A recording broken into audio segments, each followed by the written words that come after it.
This is Green Apple. Let's continue our track by track listen through to the album that goes by the name Variety. It's a mini album. You could even say that it's it's not an LP, EP.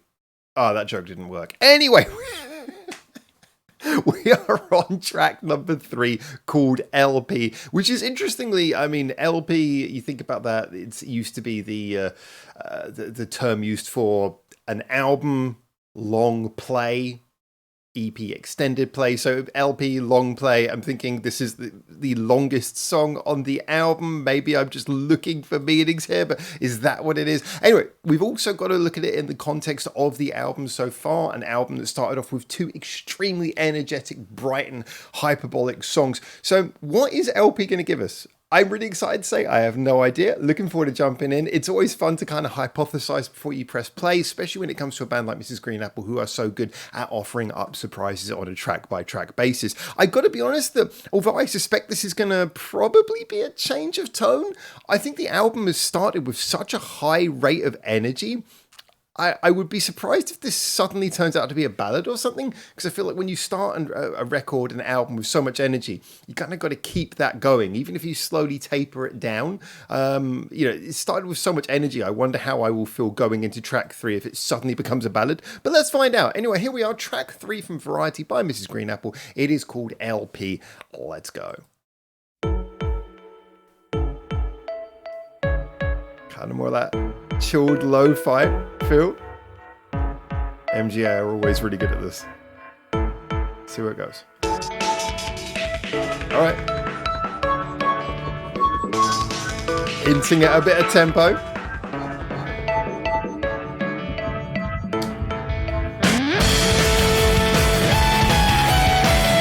Alright.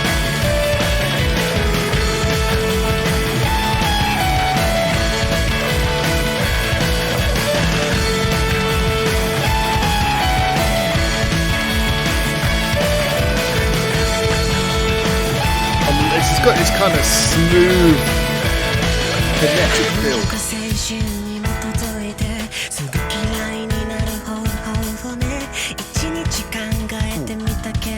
Love that kick drum rhythm.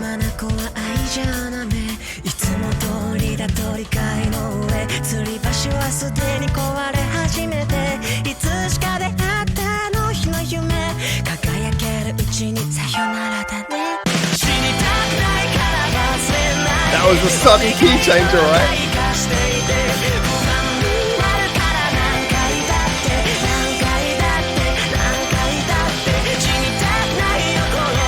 Yeah, this is very high pace. Tonally a little bit more sort of like smooth than the first 2 songs. Barrels are long. 5 minutes of this is pretty impressive. Let's see where they go with it.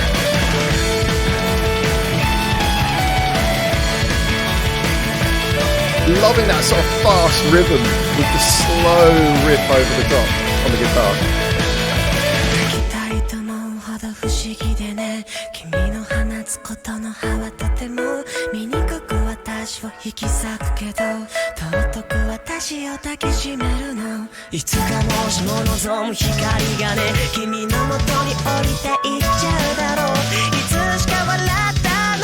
Voice building up.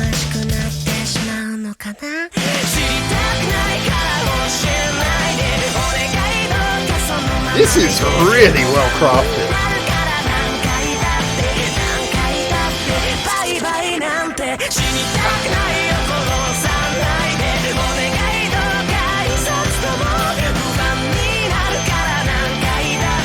This is, I was not expecting this.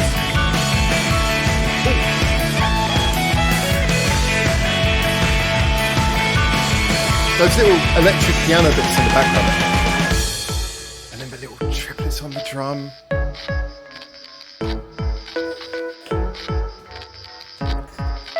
That jack plug sounds really cool.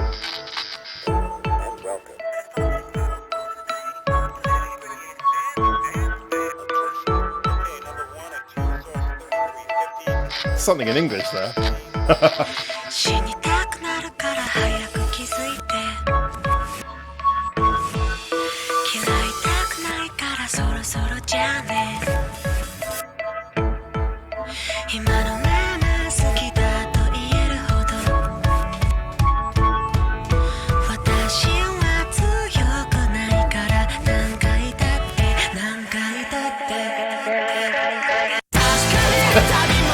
Okay, they love dropping the last chorus in on a really unexpected beat.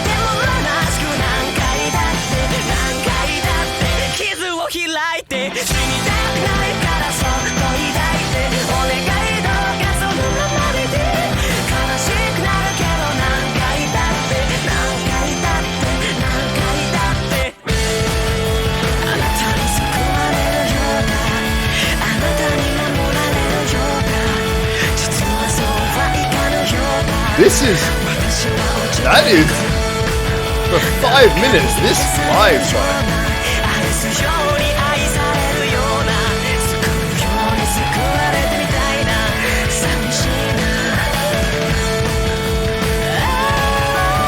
Listen to that bass line as well.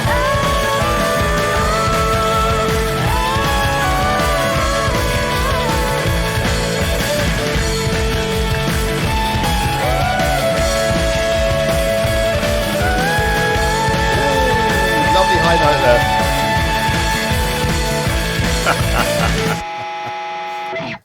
Gotta stop it before the next song plays. Like, okay, this, I really liked this. This is, yeah, not what I expected at all. The funny thing is, I was talking about how they're going to keep the energy and the tempo up after the first two songs. What they went for was a song that is tonally, this song is quite tonally chilled. And yet at the same time, it's got this high tempo, sort of like relentless pace to it, and just this feeling that everything's sort of charging along. There's no like one sound in this that is particularly loud and like aggressively punchy. All of the sounds on their own are relatively small. I mean, most of the time he's singing, even when he's singing the big loud notes, he's not like singing them with like an aggression. It's kind of more just a kind of like a high pitched noise, and a na na na na. But you know, it's not. There's nothing aggressive about that. The beat, it's relentless, but you notice it's not like sort of like loud kicks and loud snares. It's just sort of quick and rolling and rolling and rolling, and lots of little sounds, and you know, feeling of like a lot going on percussively. The bass line, it's not a super. It's not like one of those aggressive sort of charging punky bass lines. It's just kind of like constantly like. It's just constantly got something going on. I noticed in the last chorus where it's like 1 2 3 1 2 3 1 2 3 1 2 3. You know, just a little bit of rhythm, a little bit offbeat with the bass line as well. That was kind of nice things happening there. The guitar work is probably the thing which you would consider to be the most aggressive and rocky thing about this song. But even then, it's your usual sort of Mrs. Green Apple sound, where it's not like some big chugging rock guitar. It's actually quite bright, quite sort of jangly feeling. The keyboard sounds, I noticed there was a little electric piano bits happening there background again, a very sort of soft electric piano sound. All of the sounds in this were quite soft, but they were all kind of moving in this quick, relentless kind of way for 5 minutes. And that's how it managed to maintain 5 minutes of feeling constantly like it was, yeah, it was just able to keep going. It didn't sort of feel like, because when you got a song which is fast, loud, and long, it has a lot of work cut out to really sort of feel like it's not just repeating itself. Whereas when you got a song like this, where it's kind of like got a relentless pace, but it's not overly aggressive, it's just kind of throwing lots of little things into the sound and keeping them all going, that gives it more longevity and ability to go on for longer. The song also benefited, a lot of the longevity also came in from the fact that the choruses were upper key, so, you know, sort of like kind of going on in the verse, and then up for the chorus, and the chorus is up a little bit, so, you know, the fact that we're changing key at points, that also helps. But you've got all these things happening, these changes that are happening, mild changes with things like the key and, you know, the vocals moving up and the melody developing. But the one thing that remains throughout is this relentless pace. Even when you get that breakdown in the bridge where everything just kind of goes lo-fi and you get like the crackling sound of like a jack plug sort of being... I would do it with my microphone. Unfortunately, the sound when I do it with my microphone, because it's an XLR plug, it's very loud, and I don't want to blow everyone's eardrums because it will just max out the volume bar. But you know that sound when you sort of crackle an electrical plug. We got that little bit happening in the bridge. Even when we had that breakdown, which I think was about here, I'll try and play it. Notice how it's still...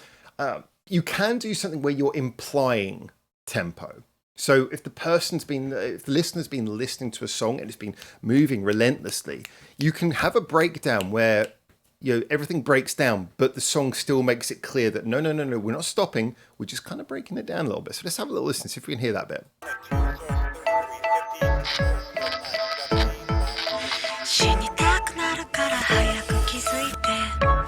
And you notice how that's half time.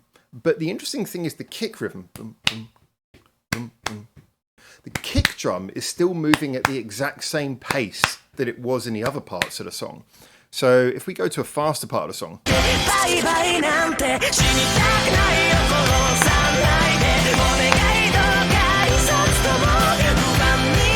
So even when we get the breakdown, the kick drum, boom, boom, it's like the heartbeat underneath it. It's letting you know, okay, everything about this song is slowed down, but the kick drum hasn't slowed down. It's a reminder, we haven't actually stopped. We're going to get back into it in a moment. I really like that. That's a really sort of nice shorthand to just sort of let you know, just a little heartbeat at the background of a song saying, yeah, we're not stopping. You can have your breath, but be ready because we're coming back. That's the kind of technique that you need in a song like this, where it's all just about sort of maintaining a tempo. This really impressed me. I got to be honest, although from a normal sort of arrangement standpoint, it's very easy to talk in praise of the two songs that came earlier. I mean, Start is very impressive. Risky Game, as I said, I really enjoyed that as well. LP, in a lot of ways, is a simpler sort of song, in that it's just sort of maintain the tempo, keep it going, nothing particularly complicated in the chord patterns, etc., with exception to the key change in the chorus, which again is a relatively well-known stereotype in Japanese, J-rock and J-pop as a general. So even that wouldn't be considered particularly unusual. What I really liked about this is just the layering techniques, the constant feeling of layering. And again, this is where, when you've got a really superb singer like Omori, you can actually kind of pull this sort of thing off. Because again, as I mentioned, over those various changes, he used his voice to kind of go from the light bits into the loud bits and sort of build up to those bits, but without ever kind of like overdoing it. He's singing in a kind of a very controlled way where he's conveying the emotion, but he's allowing the song to just sort of keep on having this sort of rolling feeling that it has. I thought this was just a superb piece of execution. I was really impressed by this, really was.